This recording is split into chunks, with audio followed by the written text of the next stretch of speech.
നരേന്ദ്രമോദി ജയിലിലേക്കുള്ള വഴിയിലാണ് എന്നാണ് ഇന്ത്യ രാജ്യത്തെ ഇന്നത്തെ തെരഞ്ഞെടുപ്പിൻ്റെ ചിത്രം നോക്കുന്ന ഏതാൾക്കും മനസ്സിലാക്കാൻ കഴിയുന്നത്. ജൂൺ 4-ന് നരേന്ദ്രമോദിക്ക് ജയിലിലേക്ക് വഴി തുറക്കുന്നൊരു വിധിയെഴുത്തായിരിക്കും രാജ്യത്തുണ്ടാകാൻ പോവുക. കാരണം അത്രത്തോളം രാജ്യവിരുദ്ധമായ പാതകങ്ങൾ, ഈ രാജ്യത്തിൻ്റെ ആത്മാവിന് മുറുകേൽപ്പിക്കുന്ന പാതകങ്ങൾ നരേന്ദ്രമോദി ചെയ്തുകൊണ്ടിരിക്കുന്നു. അത് മോദി തന്നെ നടത്തിക്കൊണ്ടിരിക്കുന്ന ഇപ്പോഴത്തെ ഏറ്റവും ഹീനമായ പ്രസ്താവനകളാണ്. ഹിന്ദു ജനസംഖ്യയെക്കുറിച്ച്, മുസ്ലിം ജനസംഖ്യയെക്കുറിച്ച്, വിഭജനം ഉണ്ടാക്കുന്നതിന് വേണ്ടി ബാബറി മസ്ജിദിൻ്റെ കാര്യം പറയുക, ബാബറി മസ്ജിദ് വീണ്ടും നിർമ്മിക്കാൻ പോകുന്നു കോൺഗ്രസ് എന്ന് വ്യാജം പറയുക, ബാബറി പൂട്ട് എന്നൊരു വാക്ക് പറയുക. ഇതെല്ലാം ഈ രാജ്യത്തിനകത്ത് സാധാരണഗതിയിൽ ഈ രാജ്യത്തെ ജനങ്ങളാകെ ചേർന്ന് മോദിയെ ചെയ്യേണ്ടത്. ആ നോട്ട് നിരോധനം വന്നപ്പോൾ ഞാൻ 50 ദിവസം എനിക്ക് സമയം തരണം, ഇല്ലേ നിങ്ങളെല്ലാം കൂടി എന്നെ തൂക്കിക്കൊല്ലണം, അടിച്ചു കൊല്ലണം എന്ന് മോദി പണ്ട് പറഞ്ഞതാണ്. ഈ തെരഞ്ഞെടുപ്പിനകത്ത് എത്രത്തോളം ഇന്ത്യ രാജ്യത്തെ ജനങ്ങൾക്ക് സാധിക്കുമോ അത്രത്തോളം നമ്മുടെ നാട്ടിൽ വേട്ടപ്പട്ടികളെ കൈകാര്യം ചെയ്യുന്നത് പോലെ, പേ ഇളകിയ ഈ പട്ടികളെ കൈകാര്യം ചെയ്യുന്നത് പോലെ ജനങ്ങൾ കൈകാര്യം ചെയ്യേണ്ട ഭ്രാന്താണ് മോദിയും അമിത്ഷയും മറ്റ് BJP നേതാക്കന്മാരും പറഞ്ഞുകൊണ്ടിരിക്കുന്നത്. അതുകൊണ്ട് വെച്ച് പൊറുപ്പിക്കരുത്, വാ തുറക്കാൻ അനുവദിക്കരുത്.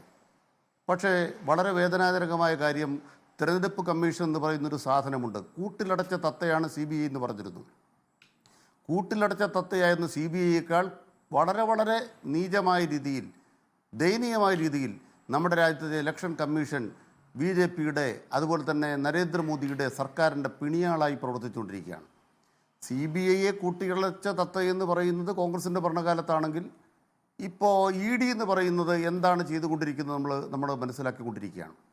യഥാർത്ഥത്തിൽ കെജ്രിവാളിന് ജയിൽ കവാടം തുറന്നു കൊടുത്തത് EDക്ക് വേണ്ടി പൂജ നടത്തിക്കൊണ്ടിരുന്ന, EDക്ക് വേണ്ടി വാദോരാതെ വർത്താനം പറഞ്ഞുകൊണ്ടിരിക്കുന്ന എല്ലാ നേതാക്കൾക്കുമുള്ള തിരിച്ചടിയാണ്.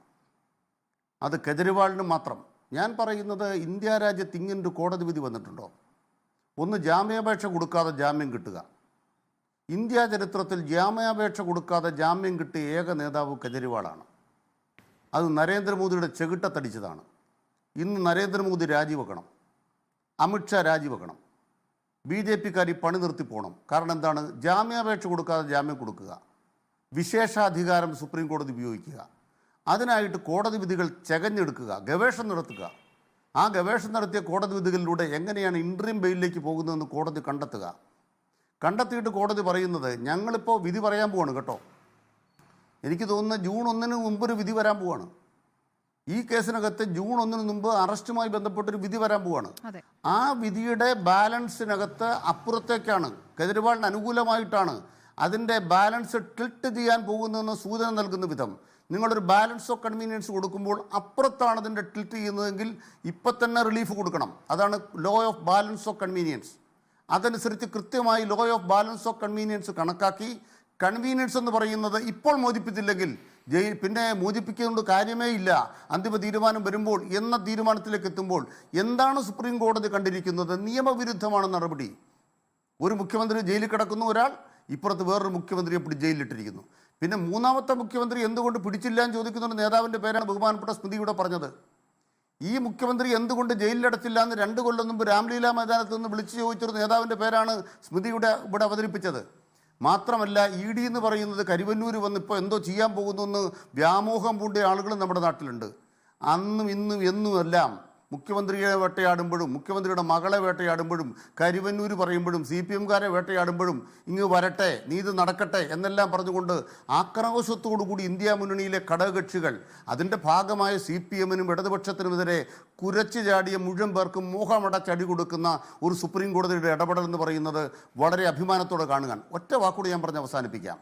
എന്തുകൊണ്ട് ഈ വിധി ഉണ്ടാകാൻ കാരണം ഭരണഘടന ഉള്ളതുകൊണ്ടാണ്. ഭരണഘടനയിൽ ഒരു നിയമമുണ്ട്, അതനുസരിച്ച് സുപ്രീം കോടതിക്ക് സവിശേഷ അധികാരമുണ്ട്, ടു ഡെലിവർ കംപ്ലീറ്റ് ജസ്റ്റിസ്. അതാണ് സുപ്രീം കോടതി ഭരണഘടനാപരമായി 142 വകുപ്പ് പ്രകാരമുള്ള അധികാരം. ആ അധികാരമാണ് ഇപ്പോഴും ഇവിടെ വിനിയോഗിക്കപ്പെട്ടിരിക്കുന്നത്. ഇതിൽ നിന്ന് തിരിച്ചറിയേണ്ട ഏറ്റവും പ്രധാനപ്പെട്ട കാര്യം, ഭരണഘടന നിലനിന്നാൽ മാത്രമേ രാജ്യം നിലനിൽക്കൂ, ജനാധിപത്യം നിലനിൽക്കൂ, തെരഞ്ഞെടുപ്പ് നിലനിൽക്കൂ. അതുകൊണ്ട് മോദിക്കെതിരായി, ഇന്ത്യ രാജ്യത്തെ BJPക്കെതിരായി ഭരണഘടനയ്ക്ക് വേണ്ടിയാണ് യുദ്ധം. ഭരണഘടനയുമായിട്ടാണ് കെജ്രിവാൾ ഇറങ്ങിത്തിരിച്ചിരിക്കുന്നത്. ആ ഭരണഘടന വിജയിപ്പിക്കാൻ ഇനി നടക്കാൻ പോകുന്ന 261 മണ്ഡലങ്ങളിൽ ഒരു മണ്ഡലത്തിലും BJP ജയിക്കാതിരിക്കാൻ ആവശ്യമായ ജനവിധിയുടെ മുന്നേറ്റം ഉണ്ടാകണം. CPM പറയുന്നു ഞങ്ങളതിന് തയ്യാർ. ഇപ്പം തന്നെ കഴിഞ്ഞ തെരഞ്ഞെടുപ്പിൽ CPM 1 ലക്ഷത്തിലേറെ വോട്ട് കിട്ടിയ ഒരു മണ്ഡലം മഹാരാഷ്ട്രത്തിൽ CPM വികാസ് അഘാഡി സഖ്യത്തിന് വേണ്ടി ഞങ്ങൾ പിന്മാറിയിരിക്കുന്നു. ഐക്യത്തിൻ്റെ അന്തരീക്ഷം ശക്തിപ്പെട്ടിരിക്കുന്നു. ആ പുതിയ അന്തരീക്ഷത്തിലേക്ക് പുതിയ ഇന്ത്യ പറക്കുകയാണ്. ആ ഇന്ത്യ പറക്കുന്നതിനുള്ള കവാടം തുറക്കുകയായിരുന്നു. ജയിൽ കവാടം തുറന്നതോടുകൂടി പുതിയ ഇന്ത്യയുടെ പുതിയ രാഷ്ട്രീയത്തിൻ്റെ കവാടം തുറക്കുകയാണ് ബഹുമാനപ്പെട്ട സുപ്രീം കോടതി ചെയ്തത്. വ്യക്തിപരമായ നന്ദിയല്ല, ഇന്ത്യൻ ഭരണഘടനയെ അതിജീവിക്കുന്നു എന്നുള്ളതാണ് പ്രധാനം.